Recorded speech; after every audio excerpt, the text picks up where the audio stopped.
anvari smegar du ma malaidh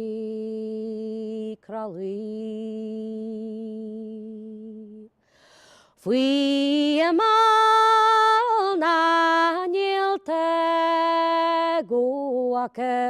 me. Tóga me sé hís mín leirú agus es mín leirú má weher agus bhí telas a sé bhí gcónaí ceol tí mé ar mór a bheith te builinn box a ceol agus a builinn fruta mar sin. Agus an sin me éair is mína críomhann seo agus bhí éair sa sin me ar mór Fidil ar a dói bhí seanta cardúil le Francí muí agus brada bheith builinn na sessions a gcónaí chuúdí sa mar sin agus dos ar a dói bhíon má bheith ar mór, so bhí chud mhór ceol agus íon airne le gáil fan teasa, so bhín ceol tóca ag teula le léir. Well is dóthe bhí na huarain seanó san am sin ceidim haar hílmid gur waran seanó sa bhiltú, bhí daoine ceol waran agus ma bhí dulú don tú facha suastiad na bhí geí a dólam. Bhí si an Jackar ólam le tún ar a dí batir níos cosla sé popceol rud na a bheith na sóige. A tá cymni gom I chiad waran a dólam me mar a sceart, dólam me bh trí a dúhan hí a harcin sin agus dólam se banan a ruidú. Agus na dhé sin cinne lach me simman bitir flá ceáil agus rudí mar sin. Bhí gódí máscail mór ceáil agus stíl defriú logam. Staigus na chiad waran a dólama. Bhí na trí helínta lag marú Sví a pede basalin galmín.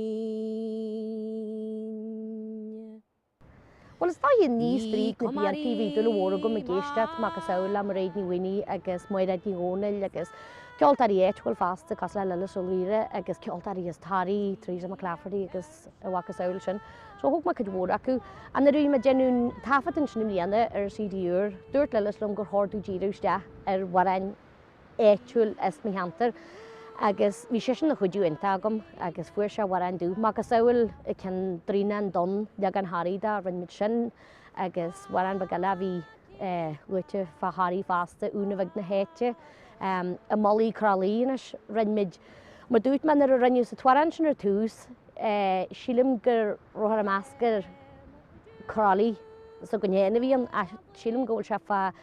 deisceart na condaid agus sé brain daní mení for a twaran sin dú agus for na factia dú agus tá chud bhór taide deanta gur an waran sin a dúirt se hen tá bhaid ní smó taide le déanú ar an waran le se coolar elmar is ceartar. Sinné agus croch na níú, hadja chum croch na níú le gin hiúil na tá hen na hónaí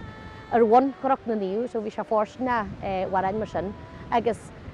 speisialta agus pásanta gur mabal an na waran éithúil sin le léir a thoir a tafad.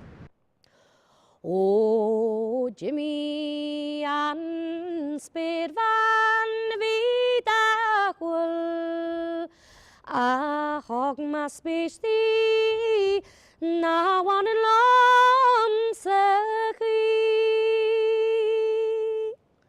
le me cat ni etan malu. Wel ta CDúr ym mwy gom ynis ymliana idir war agus slíamh agus stáithe téma gobar ar le tréifil bliantí agus is prósas fada a bhí an dúirt me an ghead le riamh na ró me geirí defra thoir ná lach se fada go leor me foiil an anseo agus bhí me geirí dhéanú agus dhéanú mar sceart agus leis sin nírin ré ní bheith se deanta go bragam a go bé leiles ó líre agus chuidí leiles go miltna lom bhí se lehhain se go ní réitm céitú CD inú céitú CD inú a for session rud a gal agus chuidú se na huarain agus a hanú dalil agus má dúirt me chuidú a rií eile fásta má go saoil brain daní mení agus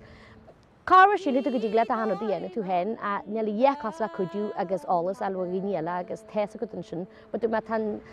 tobar an álas an sin agus bheitthe amuide gan lachúa. Tá sulas a gom go dúir sé deistú chuineat a ceáil ná sin mar agus sin me fashion agus builm a han deisi jóma féiltí agus rud a bí na duine bí bhile éiste le goneam se ceáil. A drí bí fára da manam gin dún scarún tiongaí.